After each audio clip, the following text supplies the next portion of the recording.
Now we're going to make the drawer front. Now the sizes of the drawer front are 14 inches long and 5.5 wide. So our first cut here, we always add an inch for rough cutting. So I set it to 15 and cut it off. I made sure to find boards that are at least 5.5 to 6 inches wide, so I have enough. I don't have to glue it together. Make sure the factory end is cut off, and on this one it already is. Look for those cracks and defects, because everybody's going to see your drawer front.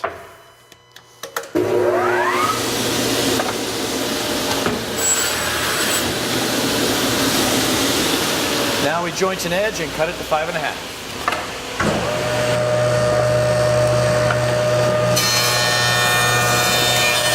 Now we cut it to width. I said 5.5. I already jointed the edge. The best edge is ready to go, and we'll slice off the bad edge.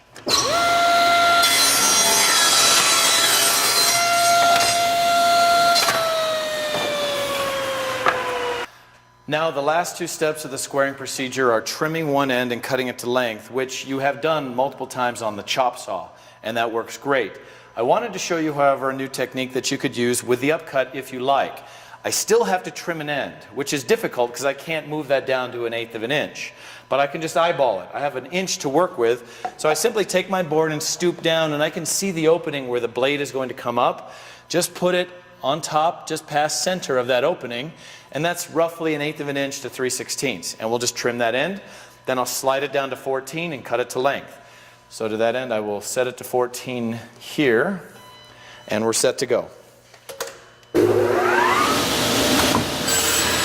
So on that cut, I barely sliced the end. Slide it to 14 and do it again. There's my waist, and you're ready to move on. Again, we're back at the planer. Let's plane it down to 13/16. So lower it down, one turn less than that red bar, and 2 passes.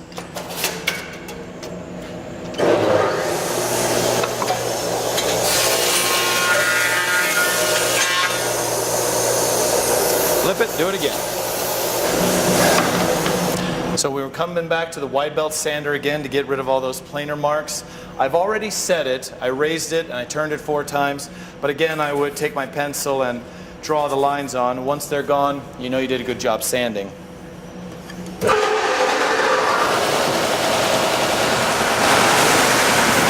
right, pencil lines are gone. Flip, we'll do it again.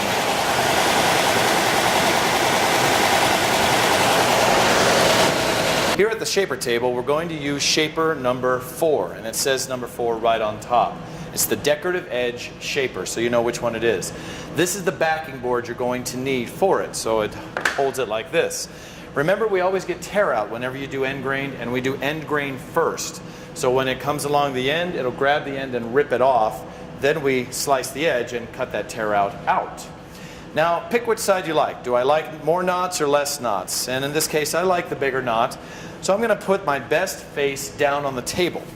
Now, the only thing I don't like about this table is it's brown and it's hard to see any sawdust on the table. Quick, just blow away whatever you can.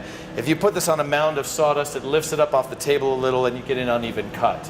Now on this one, you can go over it again, but remember, every time I go across this blade, it removes another 32nd of an inch. So every time I go across, it's getting a little bit shorter or a little bit narrower. So preferably once, but no more than twice if you can help it. Okay, so end grain first. There's my backing board.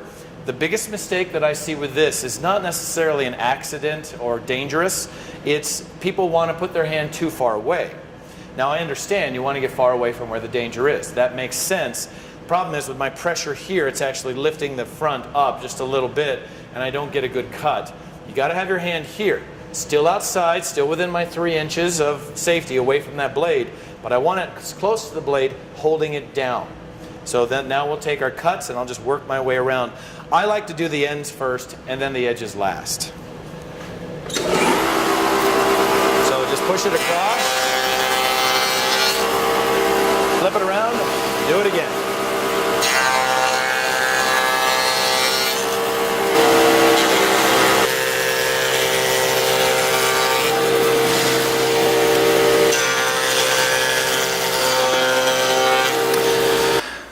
The next part is simply attaching your face to the drawer box itself. Now before I do that, it's a lot easier to sand this now than it is later. Again, I would use an electric to do the front. That's all flat and that's perfectly fine. But to do these decorative edges, you're going to need to use another piece of sandpaper and be able to sand in there and get into those little round areas, which I cannot get with the electric. If you try with the electric, you end up sanding off all that decorative edge and it becomes flat. And you lose points for that. So be careful, sand it by hand. Once you've got that all set, turn it upside down, so it's face down, and your box goes on it with your face, facing it like it's going to go. So I'm going to turn this so you can actually see it. Now I have to look at the back. So here are the dimensions. I need it lined up 3/4 of an inch from the edge of this to the edge of your drawer. The bottom edge of the drawer box to the bottom edge of the drawer front, 3/4 of an inch. So there's 3/4 there and there. So that's nice and straight. On the right side, right here, I need 1 inch. 1 inch from the edge of the drawer to the outside edge of the drawer front. So 3/4 on the bottom, 1 inch on the right. Once I get that lined up, and I'll double check this, because I've just moved it a touch when I did the side. Oh, that needs to go right there. Okay. Once I get it lined up, carefully turn it to be able to see what I'm going to do. And the impact drivers are fantastic for this part. Now, they're not square drive screws, so I pull out the front, pull the front out, and then the bit comes out and get a magnetic tip, a regular Phillips head tip. Pull it out, goes in, and it's a quick connect. So these are the screws. These are a little bit different. They have a large pan head with a washer head. They're self-tapping, which means they'll drill themselves in. You don't need to drill a hole for it. But this large head is the key to this screw. It covers that 1/4 inch hole that we're using, but still allows you to adjust your front a little bit.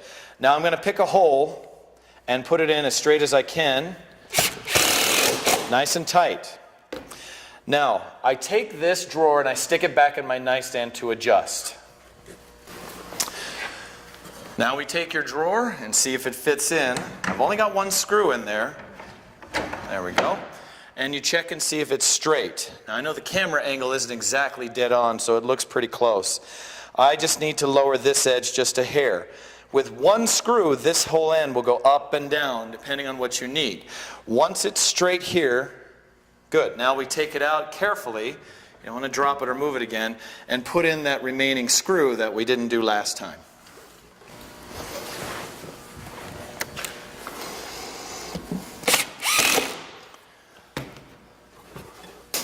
Now we take your drawer and put it in.